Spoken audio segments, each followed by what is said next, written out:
What's up friends, Chook here, and today we're going to just do a video on my average day in Bit Heroes.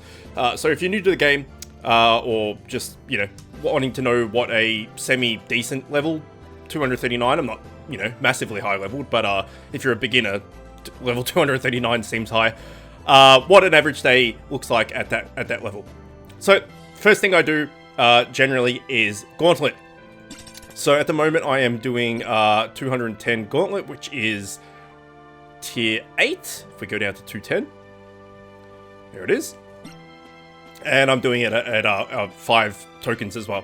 So we do this, pick our team, which is this, and accept. Now for the majority of everything that I do it in automatic, and I swap to manual when I need to.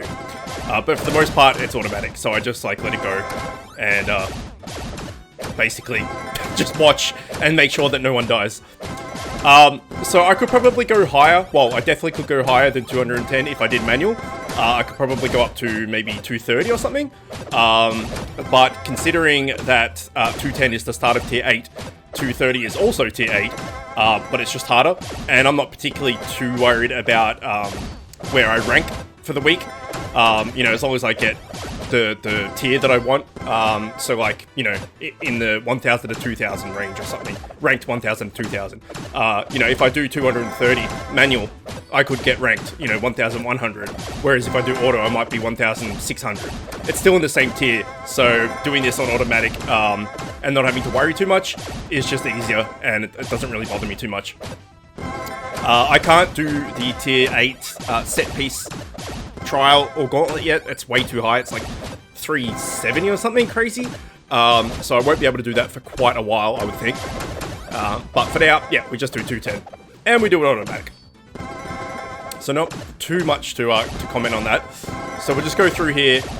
If you are struggling with the trials or gauntlet, particularly gauntlet, there is a thing that you can do to kind of help you out. So maybe we'll do that in this gauntlet here, and I can show you how to do it.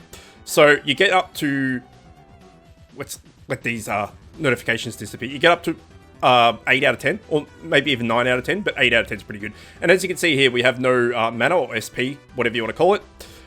So what we can do is, in the lead up to the boss, we can just use our auto attacks here to kill everybody. And that way we can save up SP, so when we get into the final round against the boss, we have SP to do moves against him rather than just auto attacks. So I'll use my Wembo here to heal, but other than that I'll probably just auto attack for the moment. And we just get them down anyway, so we'll go 2 there and then 1 for the rest of it. Have a heal. Got these 3 guys to go, and then we're up to the boss. So if you're struggling to beat the boss or anything, you could definitely do this, and it will help you out a little bit.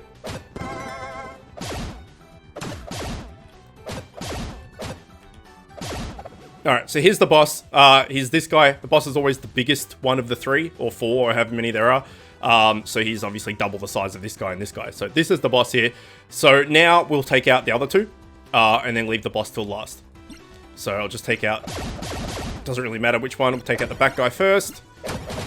Have a heal. Take out this middle dude. And now it's just the boss. And now we have all this SP to play with. So we can drain some health off him. We can, heal with this guy. We can use our pet if we wanted to spread heal. Everyone else is these 2 are full health. Practically, so that's not really that useful.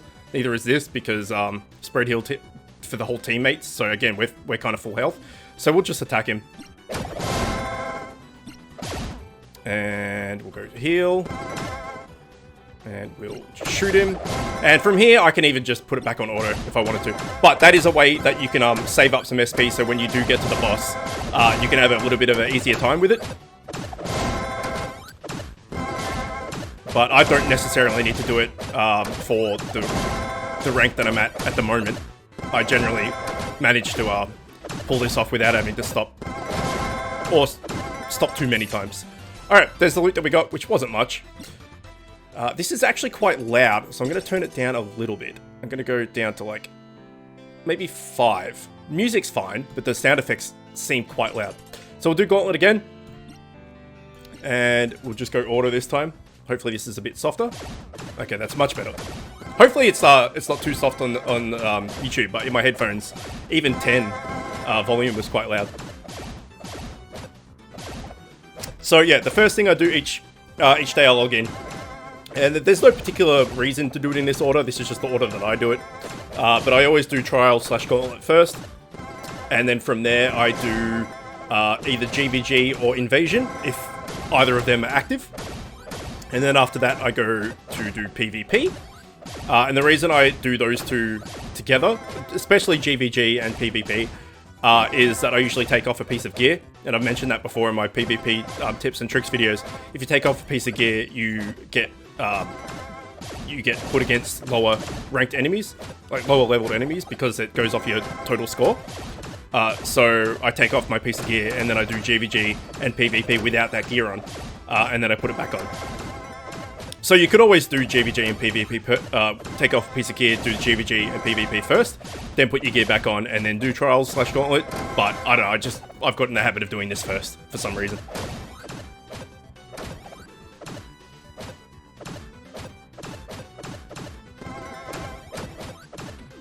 So what are we at? We're at 6 out of 10, I think, and pretty much full health with some shields as well. So we shouldn't have too... Well, there you go, full health now. Shouldn't have too much trouble winning this as well on a full auto. Now the other thing is, if you are close to finishing say you're doing level 70 and you wanted to try and go up to level 80 or whatever, and you're very, very close to doing it, but you can't quite pull it off or anything like that, I would suggest, if you have the potions to spare, that is, letting your familiars or your character, whatever it is, die and using revive potions. Because if you use a health potion, say, let's just pause it for a sec. Is this the boss? It is not the boss. Is it? No, it is. It's this guy. This guy, sorry. Say our Bobodom here was like all the way down here and he only had like, 5% health left or something. I could use a health potion and boost him back up, or I could let him take that hit and it could be a massive crit hit or whatever and he's going to die. And then I can use the revive potion to bring him back. So it's effectively he's going to take a hit because he's going to die anyway. So he may as well take that damage rather than healing him up and then he take the damage. You may as well let him take the damage, die, and then revive him, if that makes sense. Hopefully that makes sense.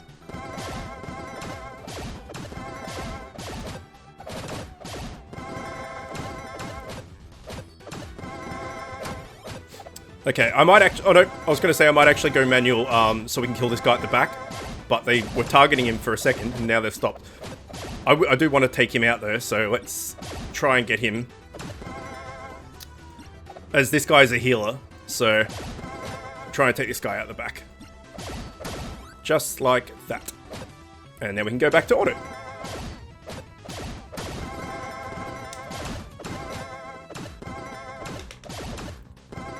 And as this guy's a healer, he has absolutely no chance of killing us, as he will spend a lot of his time healing himself. And then we'll just take that damage back off him, and means he pretty much won't attack us very often at all.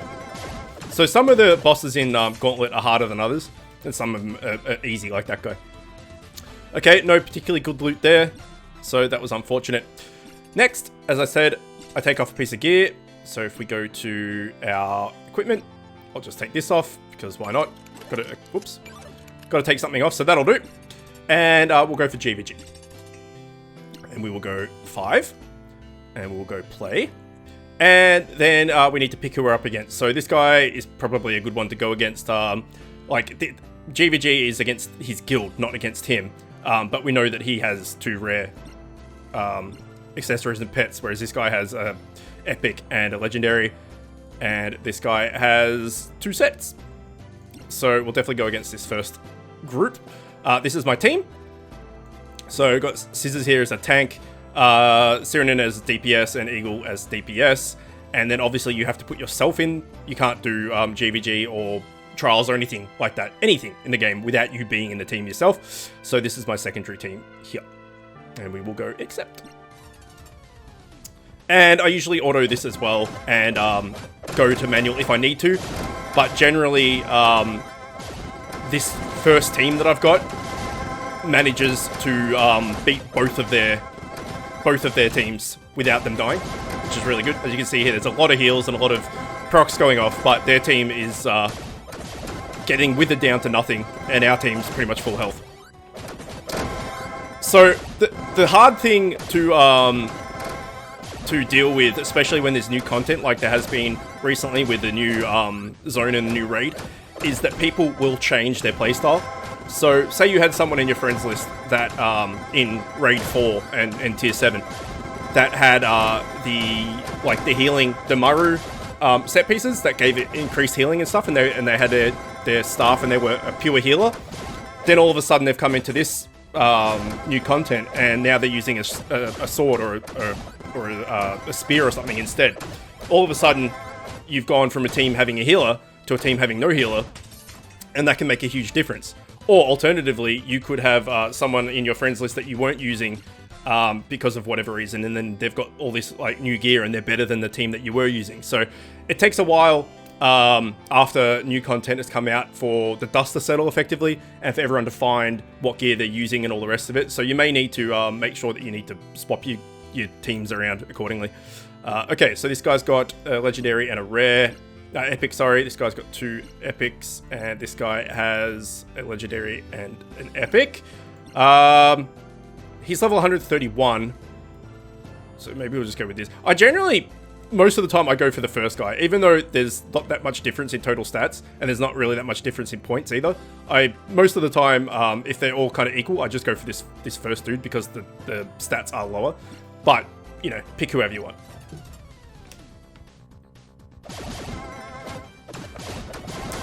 And again, I'll just auto it in case, unless I need to change. These guys are hitting harder, as you can see. But I think we should have this. The back guy's almost dead. Once he goes down, it's 3 versus 2, and then that should allow us to heal up a bit.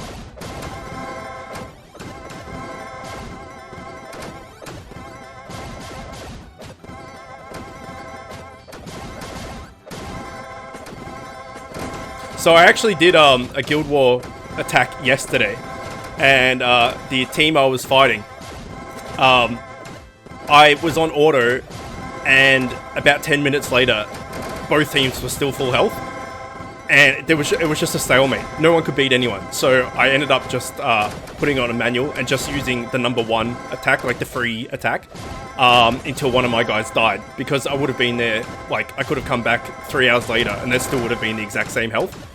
So that was really interesting. I wanted to record it, but I didn't get around to doing it. But that was the first time that's ever happened, where it was a pure stalemate and no one was winning. So I had to kind of sacrifice it to save myself some time. Okay, so that's GVG done. Next is PvP. Same deal. Who we want to fight? This guy has 2 rares, so he's probably a good choice. He has a legendary, and he has a legendary. So even though this guy's level 142, and this guy's level 226, he has, like, these are the ones that I look for mainly. And if we check his runes, he does have all legendary runes, actually. But we'll go through him anyway. And I might manual this. So he's got Astalia, who's a really good tank, and he's got Korgs as well, as I do. So he might actually win this one. We'll see. If we can get his Korgs down, we're in with a good shot.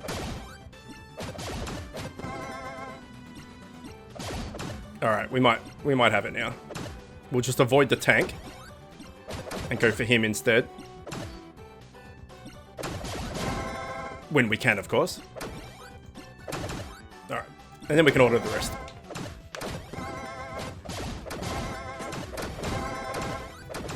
Roleska here, who's another legendary familiar that I've used. He's a really good tank for PvP because he has enrage, like a high enrage count. All right, next, let's go with this guy. I don't even need to check the last dude.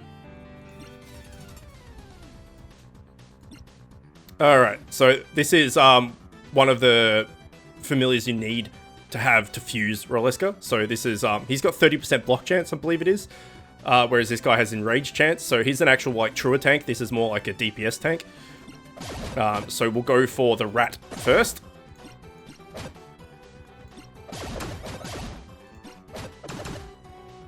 Let's try and kill him in one shot. Yes, nice. Alright, and then we'll go for the actual player.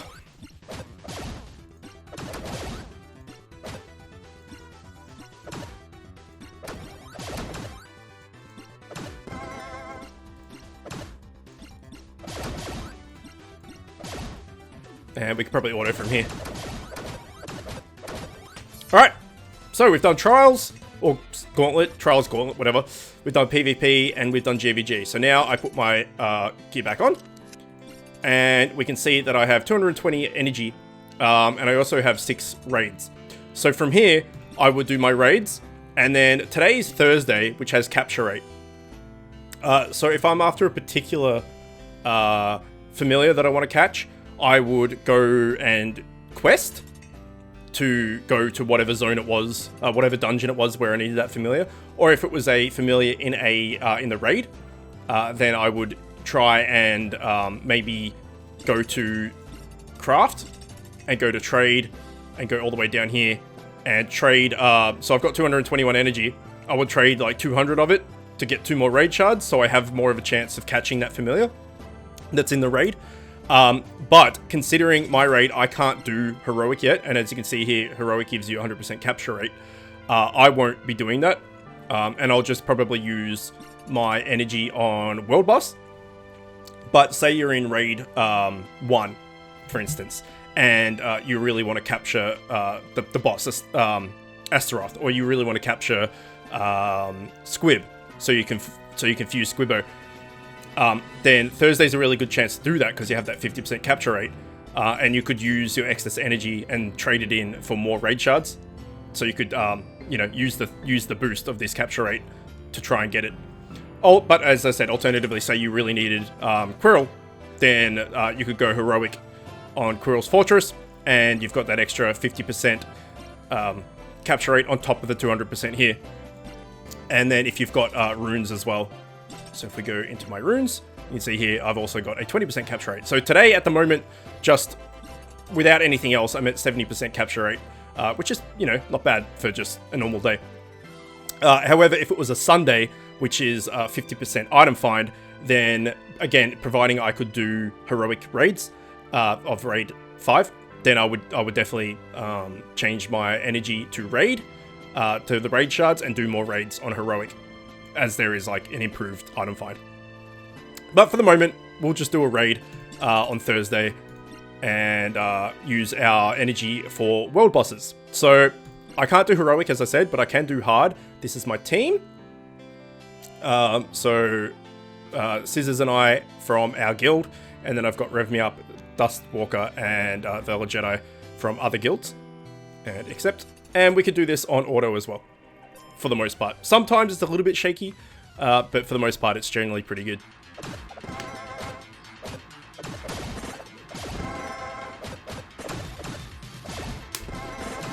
So when I first did the video on this raid, on raid 5, like the introductory video to showcase and everything, I was saying that I felt I'd only done the raid 3 times in that video, and I was saying how I really didn't like the pyramids, and I thought that the pyramids would be the annoying enemy of this raid, because every raid has a particular enemy that's annoying. So like raid 4, for instance, the 2 little flying robots, the annoying enemy, familiar, whatever, that causes more issues than the others. In this raid, I thought it was going to be the pyramids. It is not the pyramids. It is these twin robot dudes. So these 2 guys here, they are the ones that hurt quite a bit and are really annoying. The pyramids do attack quite often, but they have really low health, so you can generally one-shot them if you can hit the back line, because they're always in the back line.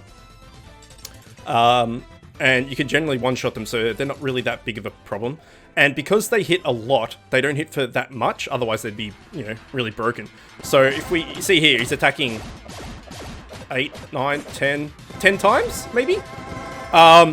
but he's attacking everybody or quite a few people, but not for that much damage. And the good thing about that is every attack that he's doing has a chance of proccing people's pets. So if you have people with healing pets and shielding pets, when that pyramid's hitting them, you can see here we're getting heals here from him attacking us. So they're not really that big of an issue. If you have a team with like epic or legendary pets, defensive pets, then those pyramids can sometimes actually help you by healing you up. I mean, if they don't proc your pets and stuff, then yeah, they do a lot of damage. But if they do, then sometimes they can actually help you out. And these big tree things, this is like the bigger tree. So when you fight in raids, you know, you have a chance of an enemy being bigger than the others. These big trees kind of hurt, but the normal trees, not really. They're kind of just tanks, right? They don't really give you that much grievance or anything. But it's definitely see, this is a normal sized tree. Well, we got one normal sized tree and one big tree. But these double robot things are definitely the ones to look out for. They're the ones that hit hard, and they have an ability. They have the ability to hit the front enemy, as everybody does with just the auto attack. The free attack. They also have the ability to hit the front two. In fact, if we go to familiars, I can show you because I caught one, which was lucky. Where are they? There they are. So you see here that deals damage to closest enemy. Everyone has that. Deal damage to the closest two enemies. So that's why you have like a tank and an off tank or two tanks in your front two slots. And then they have deals damage to a random enemy and then deals damage to the weakest enemy. So they have the ability to hit every single person on the team. But they have the ability to hit the front two and the weakest, so they can really, if someone's like on low health or something, they can really like take advantage of that and knock them out quite quickly. So they're the ones to watch out for, as I've mentioned.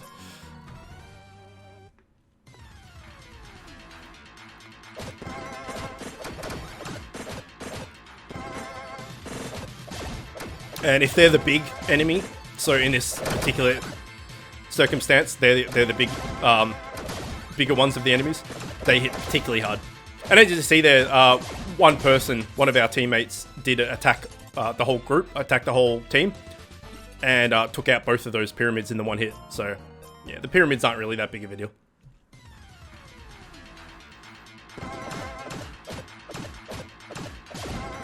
They are irritating though. I'll give them that.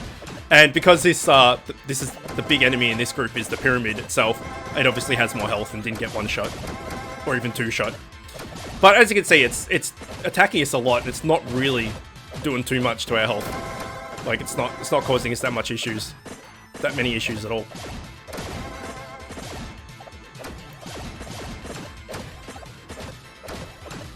So my team setup is I have a pure health tank at the front. I think Scissors has about 1500, 1600 stamina. So he's you know, a giant brick wall. Next I have Rev Me Up, who's like a bait tank in this current meta, I guess, or this current zone tier, new content, whatever. In this current tier of raid, he's gone for like a little bit less stamina, so I think he's about 700 or 800 or something, and he's put a lot into strength and speed as well. But he still has his tank runes and everything, so he still has all the damage mitigation, but he has a lot more damage and things like that as well. And then we have 2 DPS in the middle, which is me and Dustwalker, who's a friend of mine. And then at the back we have Valhalla Jedi, who is a tank that has even stats in power and stamina. So I think he has about 1,000 in each. So after this raid, I can go back and show you my raid team and who has what stats. I briefly showed it off before, but we'll go through it. And this setup that I've got works for hard, absolutely. I've tried heroic and I've never actually been able to do it, but I've got close many, many times. But I'm just going to wait, you know, probably a month or so until everybody levels up a bit, and then I should be able to knock it out. And here's the boss. So I might actually manual this, because these guys can be annoying, and a lot of the time your team will attack the boss, whatever. So I want to get this guy out of the way as soon as I can. So this is pretty much the only time I manual on the raids, if there's a particularly annoying enemy with the boss.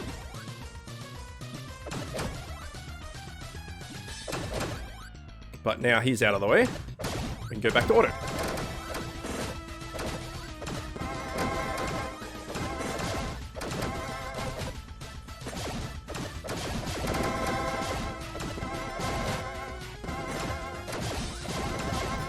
Okay, I might pause there and give Jedi a heal.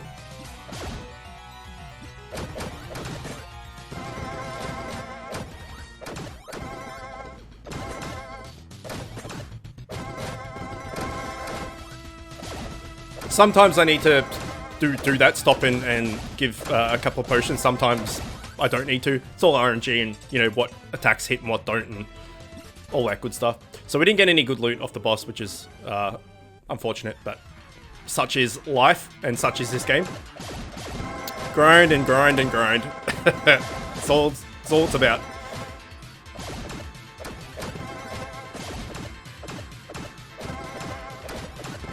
Okay, our front tank's about to die, so again, just give them a heal. That may have been the last enemy, actually. So I could have got away with not using that potion, but doesn't matter. I had like 300 and something of them. So that is a raid. I'll do obviously 6 of them. I'm not going to do 6 of them, otherwise this video will go for like 2 hours. Maybe not that long, but it'll go for a while.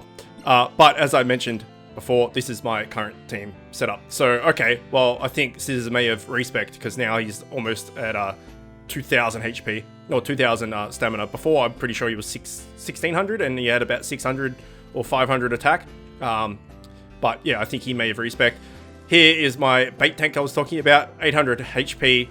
But if we go in here,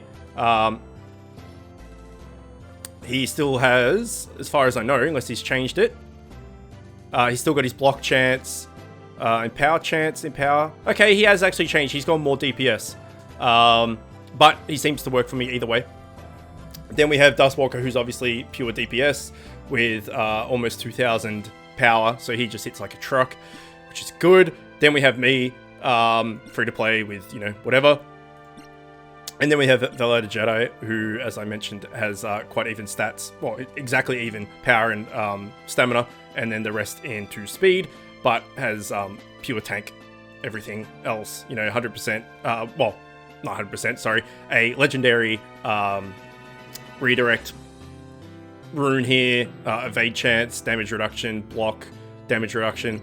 As does Scissors up here. He's got all legendary stuff as well. Damage reduction, deflect, and deflect. So that is my raid team. And as you saw, it works adequately well for hard. Not quite up to heroic yet. But I'm at 13,000 total score. I think raid 5 heroic is like, to do it more often than not, on manual at least, is about 14,000. So I've got a bit to go until I can get there. Maybe it's 13,500, I'm not sure. But either way, I'm doing it for hard for the moment. And after I've done my raids, then I'll either use my energy to trade and get 2 more raid shards or 3 more raid shards, or depending on how much energy I actually have. Let's quickly check these messages. Nope, nothing relevant to us. And then from there, I will either go and do some quests on a Thursday to get the capture rate, to get a familiar if I need them, or I'll do some world boss. So for this video, we'll just do some world boss. And I'm currently doing the Netherworld world boss, because I basically farmed the All-Ag Clan world boss for the last couple of months to get all the Hobbit feet I needed to fuse my Yorlag familiar. So now I'm focusing on the Netherworld boss to get all the materials from them that I need to fuse some of their familiars. And the other thing with that is I've got the weapon and the helmets and the offhand legendary drops from these world bosses. I don't have the body yet, the body drop yet. But what it means is if I get any of those drops, so if I quickly get out of this, the weapon was an axe, so I didn't want that straight away. I just disenchanted it. But I've got the helmet equipped, as you can see. There's the offhand there. As I said, the weapon was an axe, so I just disenchanted that, and I don't have the body drop just yet. But that means if I get the axe again, or the helmet again, or the offhand again, I can just trade it for... I can just exchange it for materials, and then that way, any legendary that I do get that's a duplicate will give me more of... Let's go here. More of these luminous stones, so that I can fully upgrade this, and then I can start working on upgrading another legendary. So if we go to the All-Ag clan, we'll get different loot. Granted, it'll be the same slot, so the All-Ag clan will have a helmet and a you know, whatever. But I just like doing the same world boss, so that if I get the same gear, I don't need to keep 2 of it, and I can just disenchant it or exchange it or whatever you want to call it. And get some free upgrade materials. So this guy's quite considerably lower in TS, in total score, than us. And he's just gone ahead and done just the 2 of us, which you can definitely do. Attack just the 2 of you. But every time I've done that, it's both of us have been in the 2k total score range. But looks like we're going to knock this out with just the 2 of us at the 3.5k range. So we'll regroup, because we did that quite easily. And we'll ready up.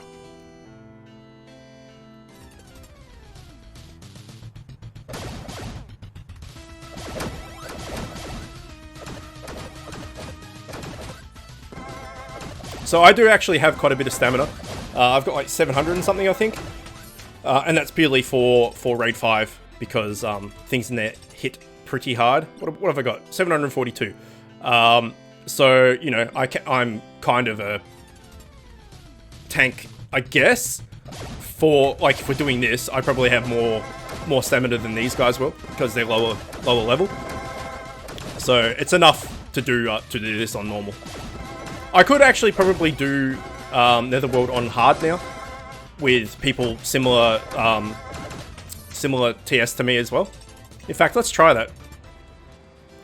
Let's see if there's one going. There is not. Let's summon Netherworld, tier 8, hard. And we'll wait for 2 people to come in. And we'll do 2,200-ish as the cutoff. So if someone comes in and they're 1,800 or something, then we'll kick them. But we'll wait until we get 2 people that have a similar TS to me. And we'll see if we can do hard. Because again, hard will give you more chance at drops and stuff. You get more item find and things like that. And then after this, I would do World Boss until I've run out of energy. And then at that stage, I've done all of my Gauntlet, all of my GVG, all of my PvP together. So all of their materials that you need, their consumables, whatever, the badges and all that sort of stuff that you need to actually do them, respawn at the same time. That's why I do those 3 together. So they will all respawn at the same time. I'll gradually get my energy back, and I can come back and do some more world bosses at some point. And the raid tokens regen it to 1 every 2 hours. So, you know, I would just, once I've done all of this, I would go away and come back in, you know, 5-6 hours or something, and probably do another Gauntlet, another GVG, another PvP, another raid or 2, or however many there have been that I have, and then some more world bosses, and then, you know, log on one more time before bed and do the same thing. So, looks like he's leaving. No one wants to do hard. Oh, wait. This guy, come on, ready up. Alright, now we just need one more person. I'm interested to see if I can actually do this. But that is basically a day in the life of my character, at least on Bit Heroes, and the order I do things and why I do things. And no one wants to do hard. No, every time someone leaves, another person pops in and leaves again. Okay, well, we'll leave it there. But yeah, that's basically it. So as when you unlock everything, as you progress, that is everything you could do. There's also fishing, but I've been over fishing before and how like boring and useless it is. So I don't really worry about that too much. But that is everything that you can do in this game at this point. So there you go. Hopefully you enjoyed that. As always, thanks for watching. and I will see you next time.